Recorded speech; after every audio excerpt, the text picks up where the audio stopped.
राम को, कृष्ण को बढ़िया है, श्रृंगार बढ़िया है, जीवन लीला, उसमें मत फंसना।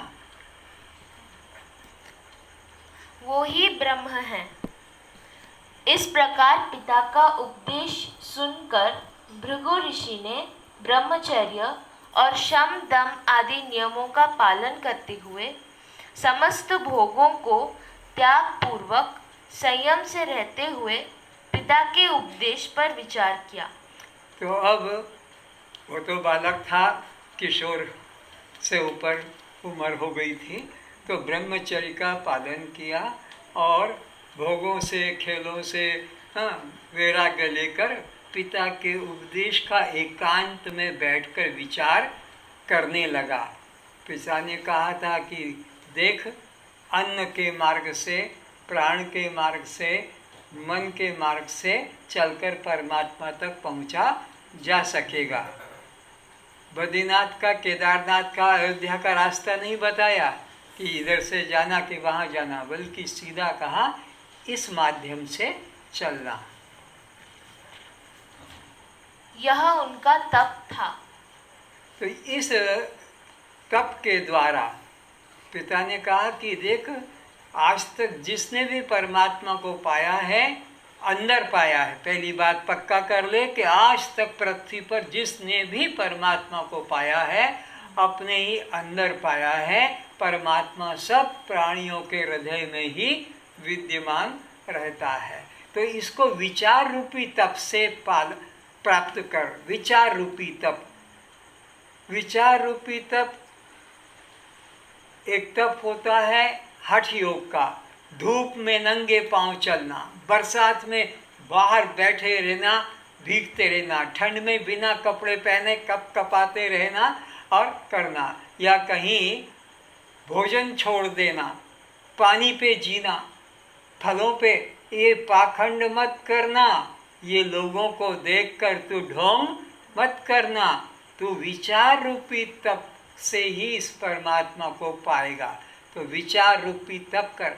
अगर ऐसे नंगे रहने से और भीख मांगने से कल्याण होता तो दुनिया के सारे भिखारियों का कल्याण, क्योंकि वो तो सब नंगे हैं और सब भीख मांग रहे हैं, इससे कल्याण का कोई संबंध नहीं है।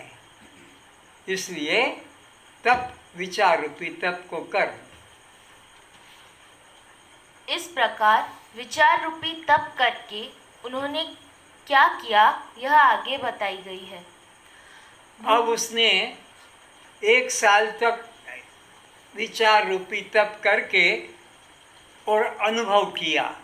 ओ, मिल गया, मिल गया, खुशी अंदर से जग गई। पिता ने जो मुझे बताया था उस मार्ग से मैंने चलकर और जान लिया। अब मैं पिता के पास जाता हूँ, जाकर प्रणाम करके और अपने अनुभव को कहूँगा तो पिता मेरा बहुत खुश हो जाएगा कि मेरे छोटे से बच्चे ने इतना जल्दी ब्रह्म को जान लिया। लोग 80-90 साल के बूढ़े हो जाते हैं, वो भी नहीं जानते हैं, तो मुझे हृदय से लगाएंगे, बहुत आशीर्वाद करेंगे। तो जाकर अपने पिता को दंडवत प्रणाम करके अब कहता है, हे पिताश्री, आपने जो मुझे परमात्मा को जानने का मार्ग बताया, मैंने परमात्मा को जान लिया। पिता चुप है। अन्न ही परमात्मा है, अन्न ही परमात्मा है। क्यों? लक्षण मिला दिए। अन्न से सब पैदा होते हैं, अन्न से सबका पालन होता है, और मरकर इस पृथ्वी अन्न में सब लीन हो जाते हैं। अन्न कहाँ से निकलता है? पृथ्वी में से, तो मरकर उसी में लीन हो जाते पृथ्वी में। बस इतना कहा तो अन्न ब्रह्म है। पिता बिल्कुल मौन रहा, चुप रहा। ये सोचता है कि पिता ने कोई जवाब नहीं दिया, नहीं तो पिता तो खुश हो जाता कि मेरे बेटे ने छोटी उम्र में इतना जल्दी जान लिया, तो मेरी कोई भूल रह गई है।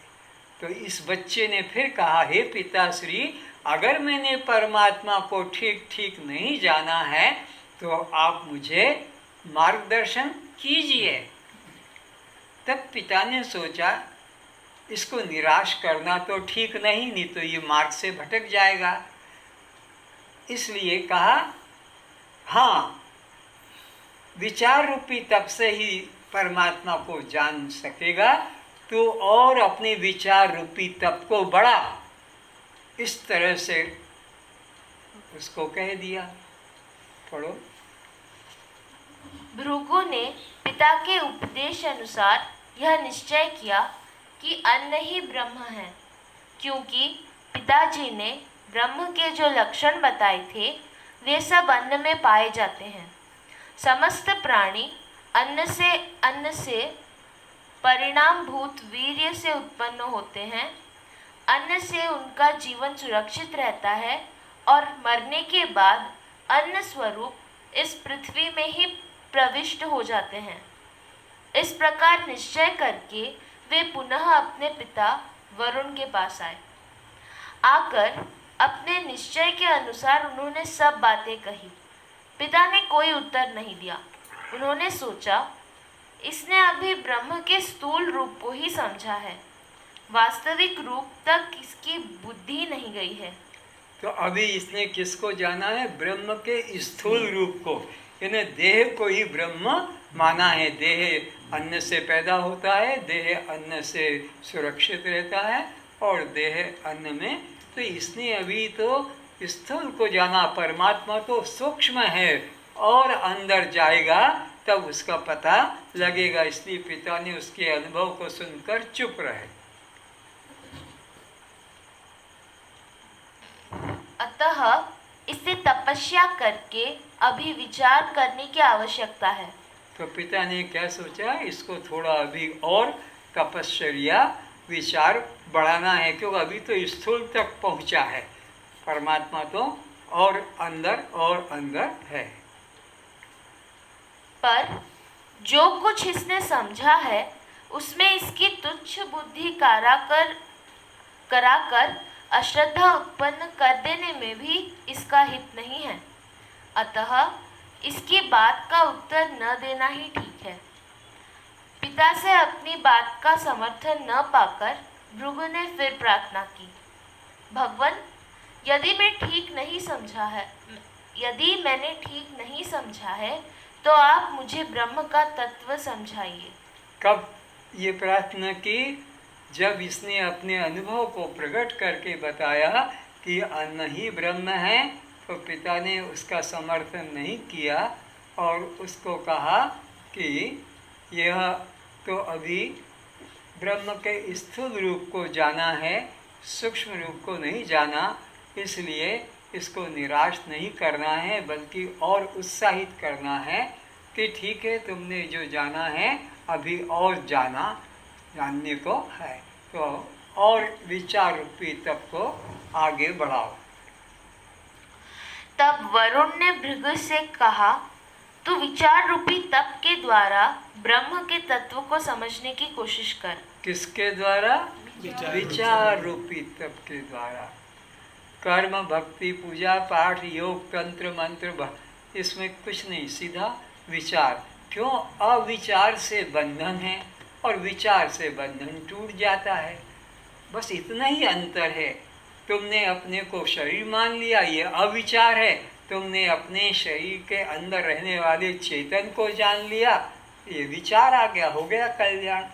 कुछ भी करना नहीं, तुम जहाँ के तहाँ मुक्त रूप हो, लेकिन तुम तो देह में मैं भाव कर लिया है कि मैं स्त्री हूँ, मैं पुरुष हूँ, मैं उड़िया हूँ, तेलुगु हूँ, ब्राह्मण हूँ। बस ये भ्रम को निकालना है। तो कैसे निकलेगा? यह तीर्थ जाने से नहीं निकलेगा, मंदिर जाने से नहीं निकलेगा, प्रार्थना पूजा से नहीं निकलेगा, ये विचार रूपी तप से निकलेगा। आगे बोलो। यह तप ब्रह्म का ही स्वरूप है, अतः यह उनका बोध करने में सर्वथा समर्थ है। इस प्रकार पिता की आज्ञा पाकर भृगु ऋषि ने पुनः पहले की भांति तपोमय जीवन बिताते हुए पिता से पहले सुने हुए उपदेश के अनुसार ब्रह्म का स्वरूप निश्चय करने के लिए विचार करते रहे। तो गुरु के वचन का श्रवण करके निराश नहीं हुआ। फिर उसने सोचा कि पिता ने मुझे कहा है कि विचार रूपी तप से ही पाया जाएगा, तो फिर पिता को प्रणाम करके चल दिया और फिर अपना कुटिया में रहकर और इसका अधिक चिंतन करने लगा।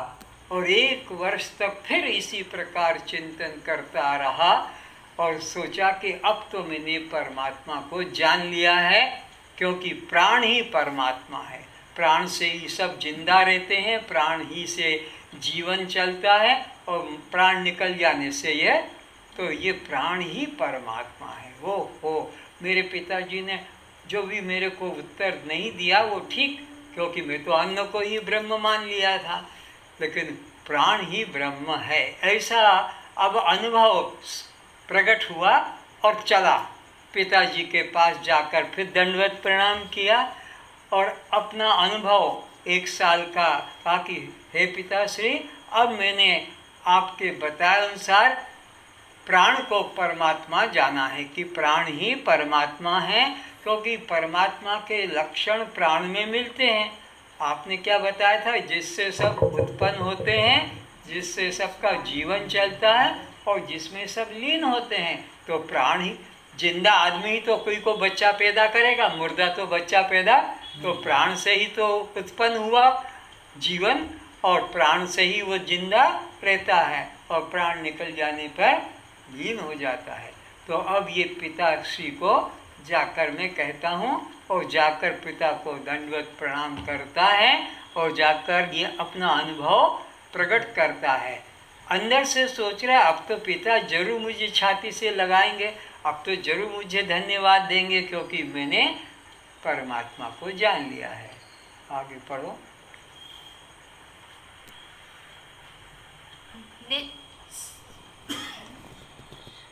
साधन साध्य सभी लोग वस्तु सिद्धि नाशवान होते हैं। कहाँ पड़ गए, कहाँ पहुँच गए? अनित्य कर्मों के द्वारा नित्य प्राप्त वस्तु की प्राप्ति नहीं होती है। कौन बोल रहा है? वो अनुभव करके गुरु के पास जाकर बोलता है। भृगु पिता के उपदेश अनुसार तप के द्वारा यह निश्चय किया कि प्राण ही ब्रह्म है। हाँ। उन्होंने सोचा, पिताजी द्वारा बताए हुए ब्रह्म के लक्षण प्राण में पूर्णतः पाए जाते हैं।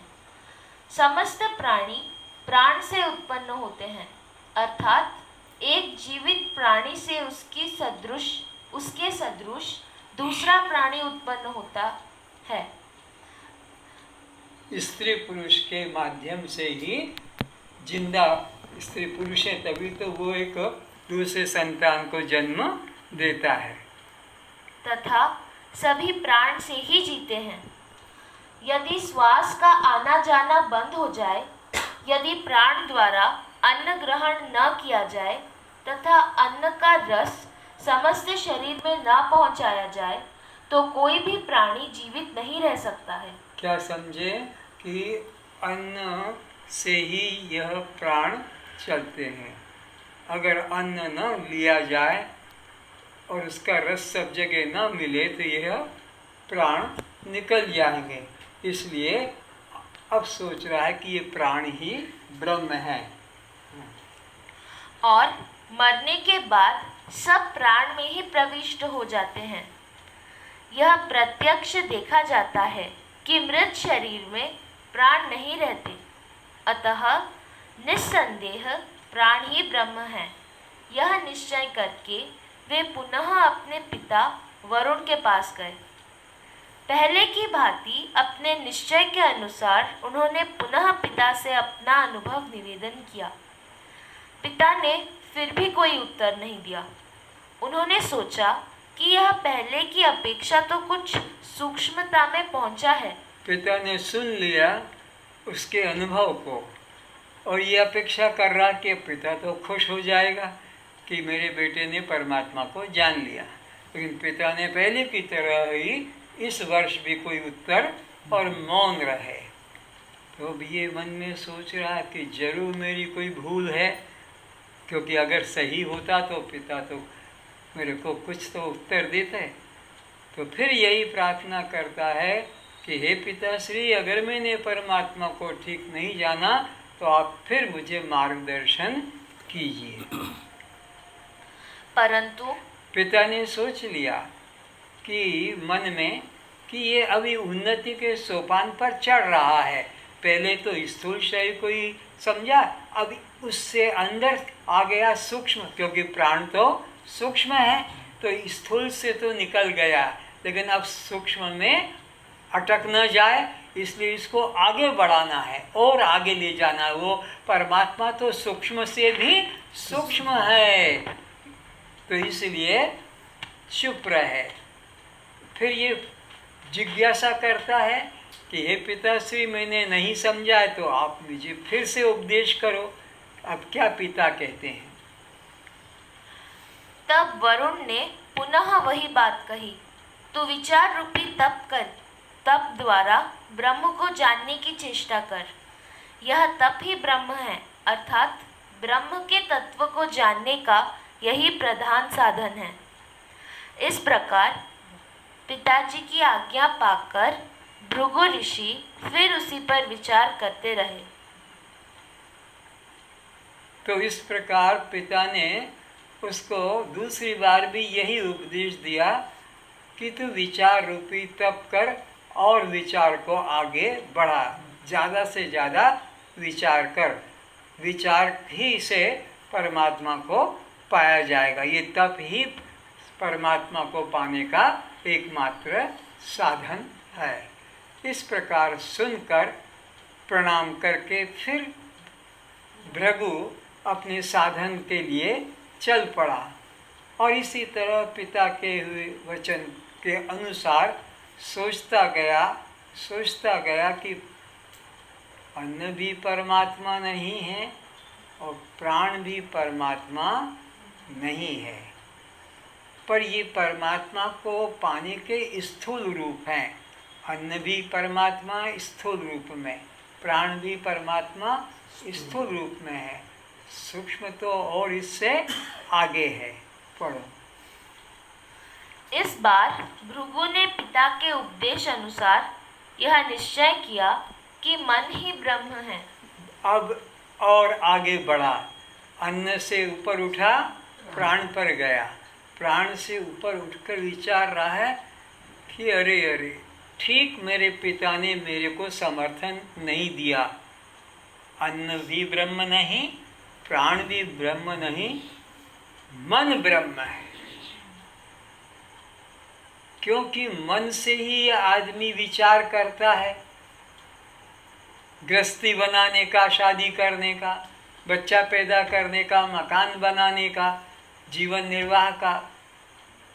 तो फिर मन के ही द्वारा उसका पालन करता है, खेती नौकरी व्यापार करके गृहस्थ का पालन करता है, और मर जाने पर मन निकल जाता है दूसरे शरीर में, तो इस शरीर को घर वाले जला देते हैं। ठीक मन ब्रह्म है। अब बात पकड़ने आई, वो भृगु अपने आप में सोच रहा है कि न अन्न ब्रह्म है, न प्राण ब्रह्म है, मन ही ब्रह्म है। और कहा भी है, मन के हारे हार है, मन के जीते जीत। कहे कबीर हरि पाइये, मन ही के प्रतीत। तो अब उठा और अपने गुरु के आश्रम में पहुंचा और जाकर साष्टांग प्रणाम करके अपने अनुभव को प्रकट करता है कि हे पिताश्री, अब मैंने जाना कि अन्न भी ब्रह्म नहीं है, प्राण भी ब्रह्म नहीं है, मन ही ब्रह्म है। अपना अनुभव बताएगा। उन्होंने सोचा, पिताजी के बताए हुए ब्रह्म के सारे लक्षण मन में पाए जाते हैं। मन से सब प्राणी उत्पन्न होते हैं। स्त्री और पुरुष मानसिक प्रेमपूर्ण संबंध से ही प्राणी द्विज स्वरूप से माता के गर्भ में आकर उत्पन्न होता है। उत्पन्न होकर मन से ही इंद्रियों द्वारा समस्त जीवन उपयोगी वस्तुओं का उपभोग करके जीवित रहते हैं और मरने के बाद मन में ही प्रविष्ट हो जाते हैं। मरने के बाद इस शरीर में प्राण और इंद्रियां नहीं रहती, इसीलिए मन ही ब्रह्म है। ऐसा अपने अनुभव में उसने लिया कि मन के संकल्प से ही शादी ब्याह करके और संतान की उत्पत्ति करते हैं और फिर ये इंद्रियों के सहारे जीवन निर्वाह करते हैं। कान का विषय, आँख का विषय, जिह्वा का विषय, नासिका का विषय लेकर जीवन चलाते हैं। इन्हें शब्द, स्पर्श, रूप, रस, गंध, तो ये मन ही इन इंद्रियों के सहारे जीवन रक्षा करता है और मर जाने पर, प्रारब्ध पूरा होने पर मन इसमें से निकलकर चला जाता है, देह प्राण तो यहीं छूट जाते हैं।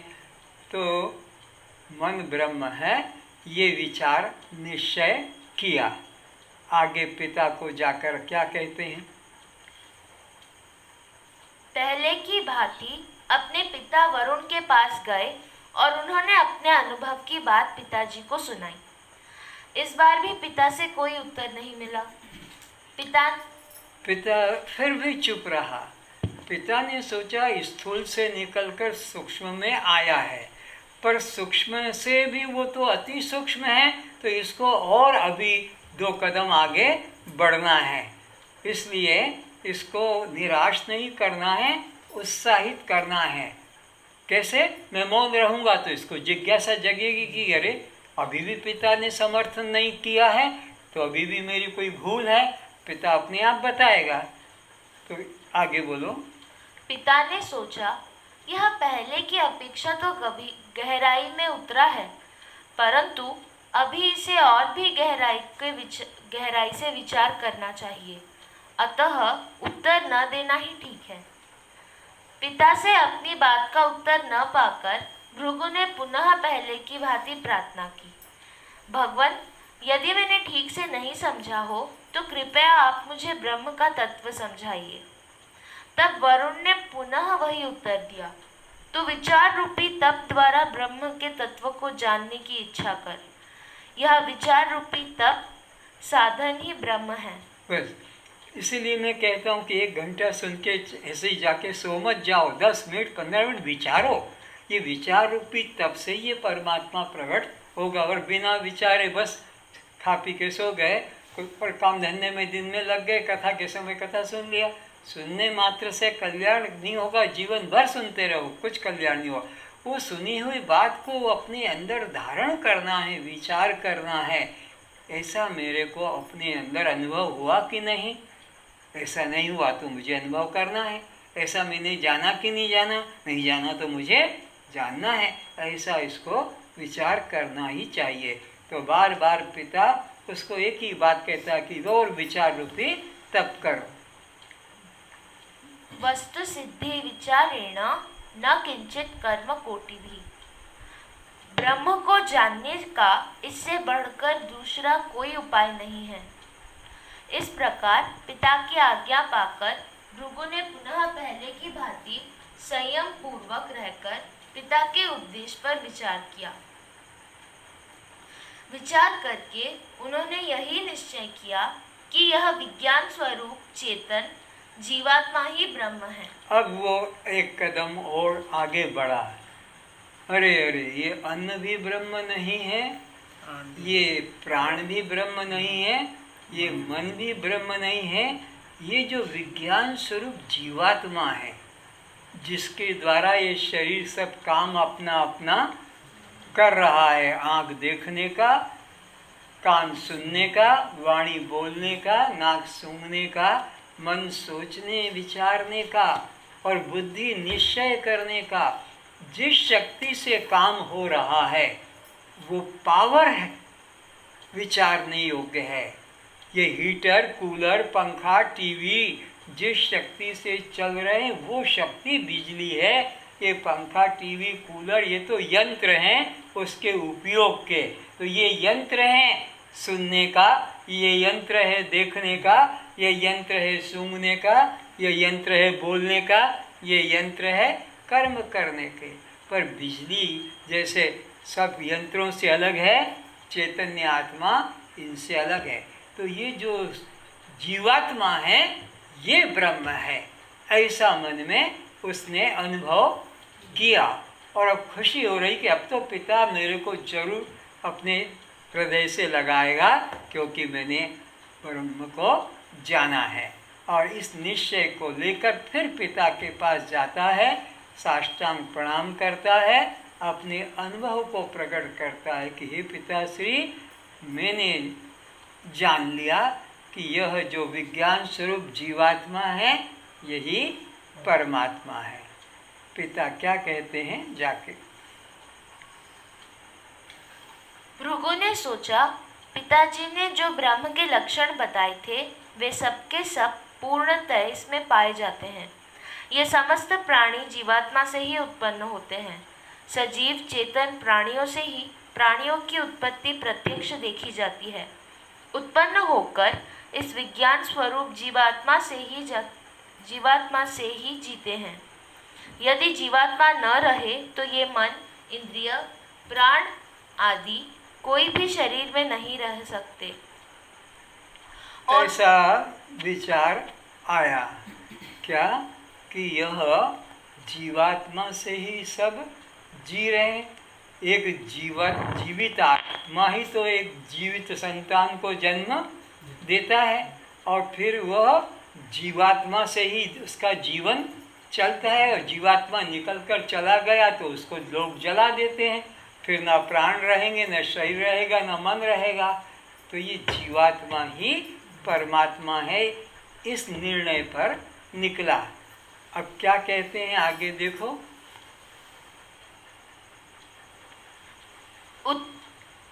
यदि जीवात्मा न रहे तो ये मन, इंद्रियां, प्राण आदि कोई भी शरीर में नहीं रह सकते और कोई भी अपना काम नहीं कर सकते, तथा मरने के बाद यह मन आदि सब जीवात्मा में ही प्रविष्ट हो जाते हैं। जीव के निकल जाने पर मृत शरीर में यह सब देखने में नहीं आते। अतः विज्ञान स्वरूप जीवात्मा ही ब्रह्म है। यह निश्चय करके वे पहले की भांति अपने पिता वरुण के पास आए। आकर उन्होंने अपने निश्चित अनुभव की बात पिताजी को सुनाई। इस बार भी पिता ने कोई उत्तर नहीं दिया। पिता ने इस बार भी उसको उत्तर नहीं दिया, क्योंकि अभी जीवात्मा से परमात्मा विलक्षण है। जैसे सूर्य का प्रतिबिंब पड़ा है किसमें? पानी में।